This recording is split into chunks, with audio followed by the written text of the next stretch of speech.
Good afternoon, friends. Thank you for joining us today here at Reach Out and Read. Diane is here with us. She's going to read a couple of books to you guys. Enjoy. Go ahead and take it over, Diane. Hi, everyone.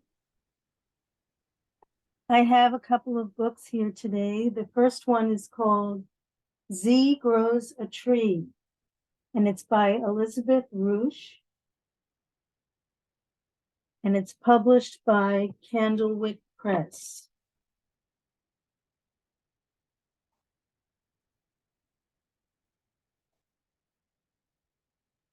And we see, the first thing we see are a husband and wife. The wife is pregnant, and they have their hands over a pot, a flower pot.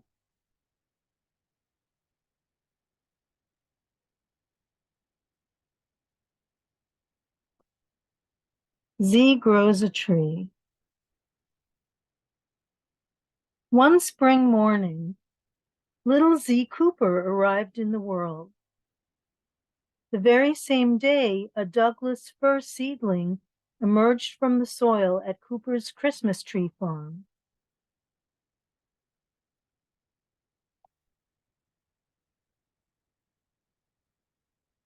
The tag says, Z's tree.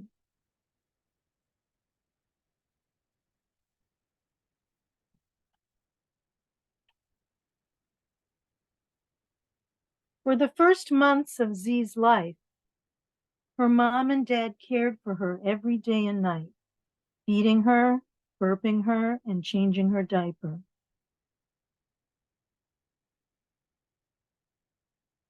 She's taking a bath here.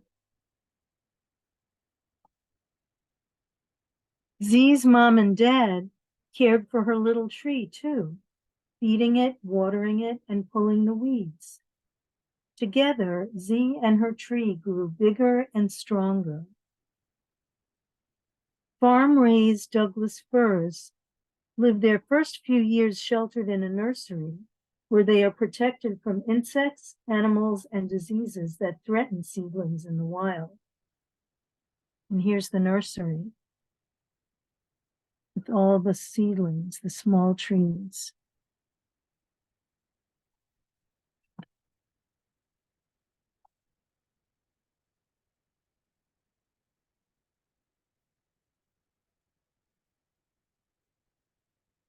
After just a few years, Z was ready to start preschool, and her tree was ready to start life outside the nursery.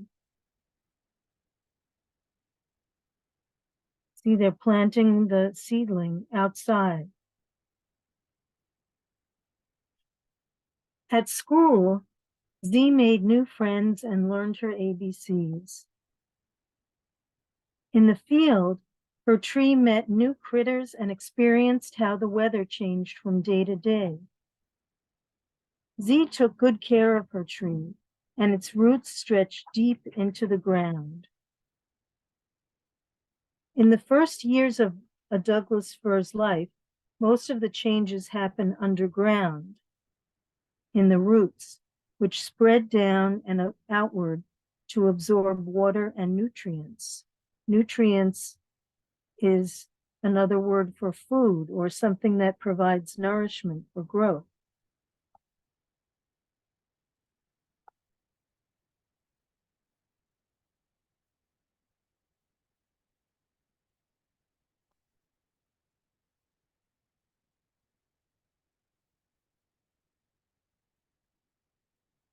On Z's fourth birthday,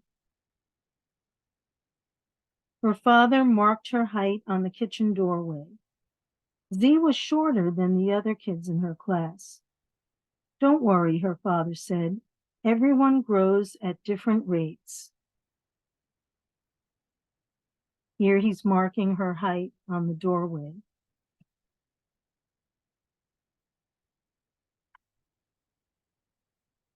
Z measured her tree's height. It was also smaller than the others. She stroked the whorls of branches. Whorls are like a pattern of spirals or circles. There were 4 whorls in total, one for each year. Don't worry, she said, everyone grows at different rates. You see the whorls?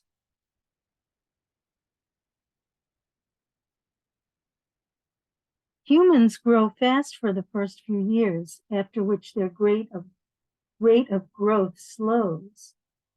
Douglas fir trees tend to grow faster and faster each year. So they're different from humans in that way.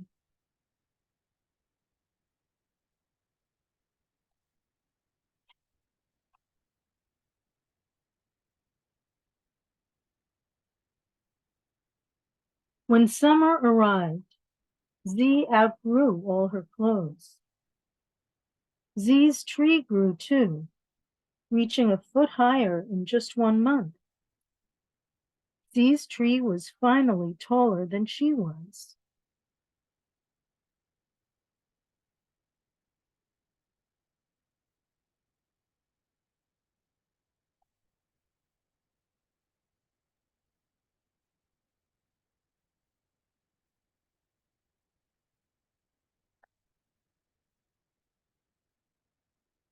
The following fall, when Z started kindergarten, she got a whole new look.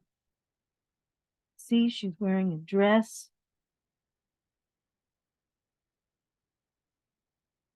And nice slipper shoes. Her tree was looking pretty spiffy too. In the wild, Douglas firs can grow into irregular shapes with bare patches and some bent or bushy branches. To get a perfect cone shape, farmers prune the top and shear the sides. That means they cut the top and cut the sides and trim the sides. So here you can see her cutting with shears.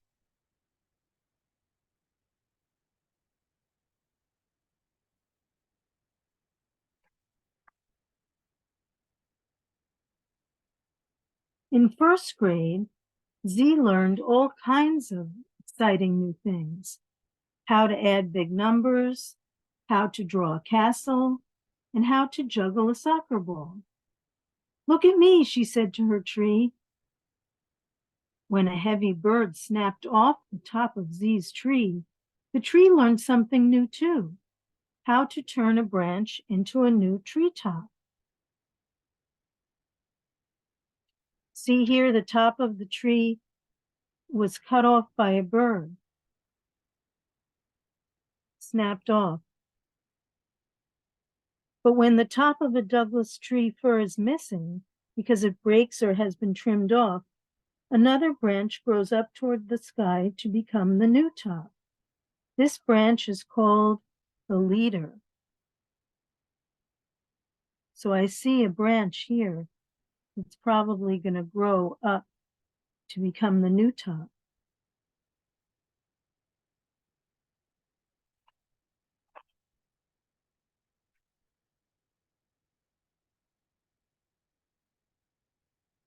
In second grade, Z lost 3 teeth, one right after the other. A few weeks later, 3 new teeth poked through her gums. In May, new buds burst forth at the top of Z's tree and started growing branches.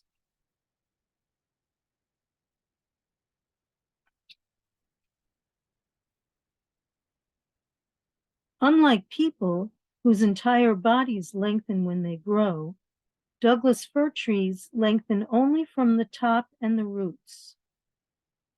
So they only grow from the top and the roots underground.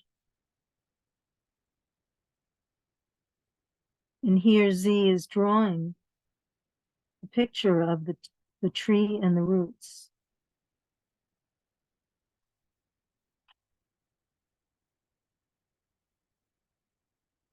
Later that spring, it got hot, really, really hot. It was the hottest, driest spring anyone could remember. See, the kids are all playing in, looks like a river. Z noticed that her tree looked pale, with thin, scraggly branches. She studied her tree up close. Big patches of needles had turned dry and brown. You don't feel well, do you? She said, stroking the brittle branches. Brittle means they're dry and they can crack. Z grabbed a watering can and poured water around the parched tree. Parched means dry. That's why the leaves were brown. She fanned it and spread ice cubes on the ground around its trunk. It's the heat, Z whispered. Don't worry, I'll take care of you. And here she is, fanning the tree. Because it was so hot that spring.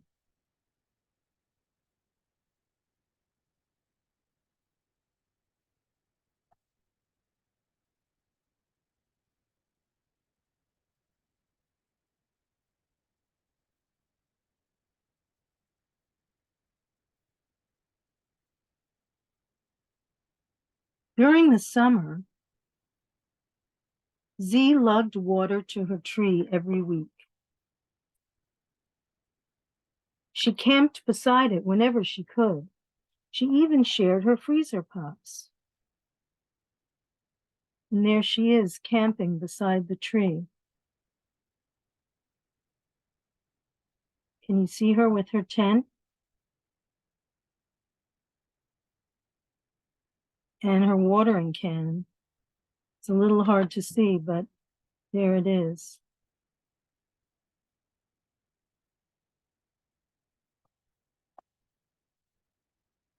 She wanted to make sure that it wasn't so dry.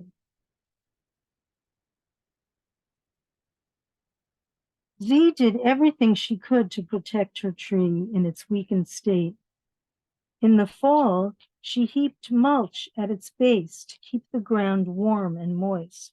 Mulch is kind of like fertilizer or a protective covering. And you can see she has a wheelbarrow here of nice fertile earth that she's pouring on the base of the tree. In the winter, she constructed a burlap screen to protect its branches from icy breezes.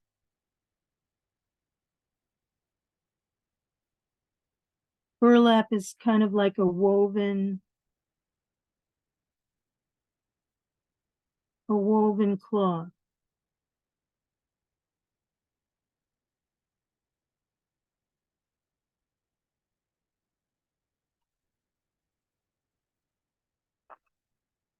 It seems like in every season she was protecting her tree.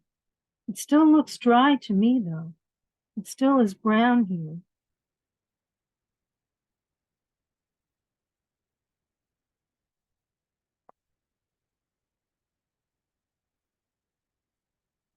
That spring, Z celebrated her 8th birthday by unwrapping the burlap from her tree. It was still shorter and scragglier than the other trees, but it stood strong. You made it, she whispered. It looks much better now, doesn't it? All the leaves are green.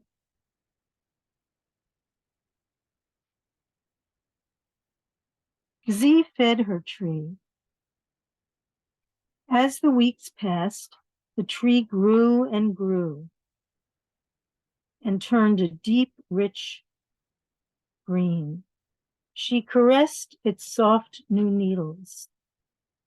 The needles are the leaves of the tree. And caressed means touched. She touched its soft new needles. You're getting healthier every day, she said. The summer sun warmed Z's back as she trimmed the last few scraggly branches and sheared the sides of her tree. Remember, we said sheared was to cut or trim. and scraggly means thin. The last few thin branches and sheared the sides of her tree. Look at you, she said. You're the most beautiful tree on the farm. It looks much better now. All the needles are green. In fact, it grew so much she has to trim it.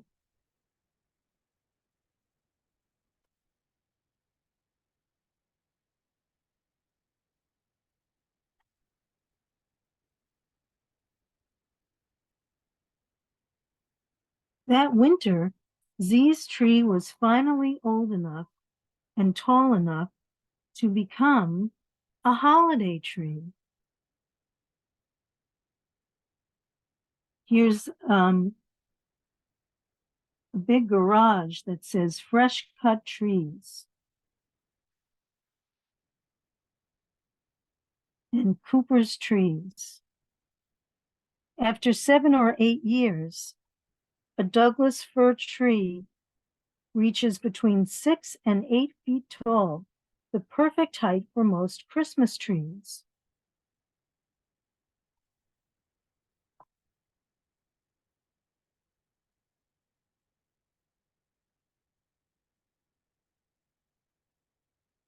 It looks like she cut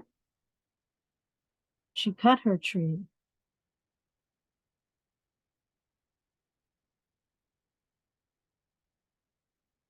Or maybe those are other people that cut holiday trees.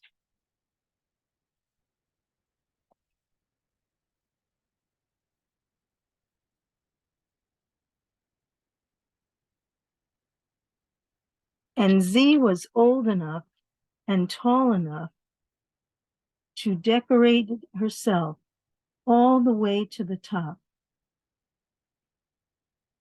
You see how she cut it so it has that holiday tree shape?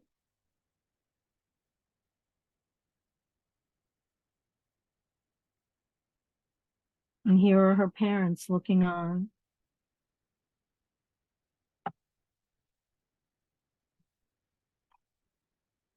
And that's the story of Z Grows a Tree.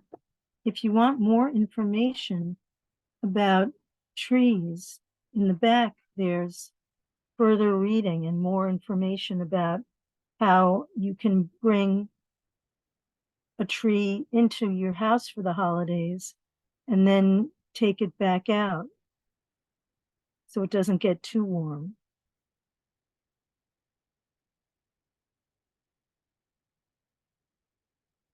And that's Z Grows a Tree.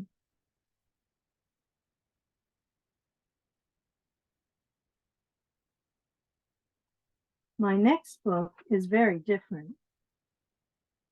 It doesn't have any trees in it. It's called Bath Time by Sandra Boynton. This book happens to be a plastic book. And this book is published by Sandra Boynton and Workman Publishing. So we see a pig on the cover.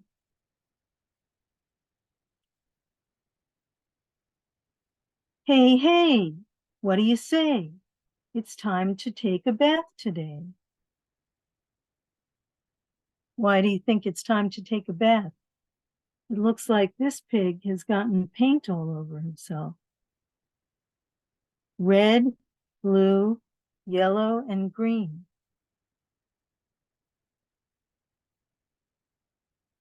Bring your ducky, bring your boat, bring the toys that like to float.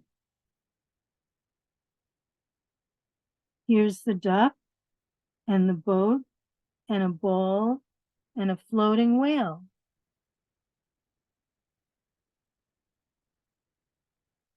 Gently scrub from top to toes.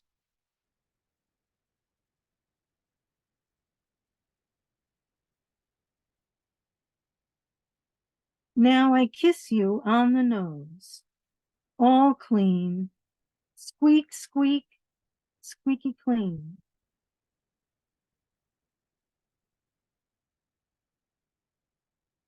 The end. And that's bath time.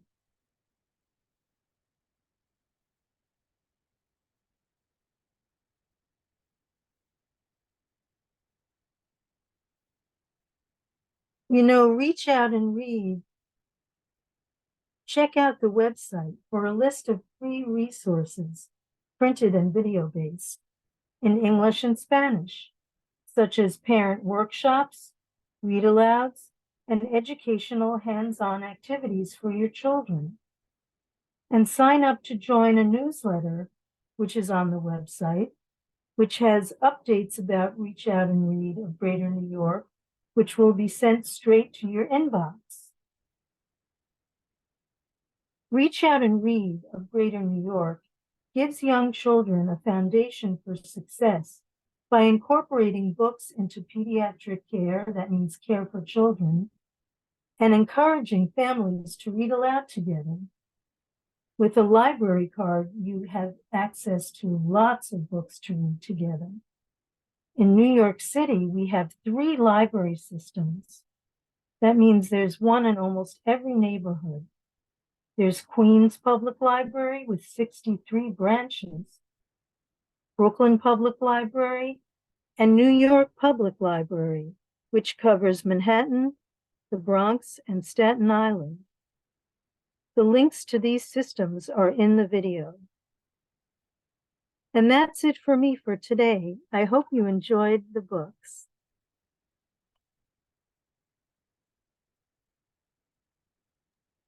Thank you, Diane. That was amazing. I learned a lot from the book about trees.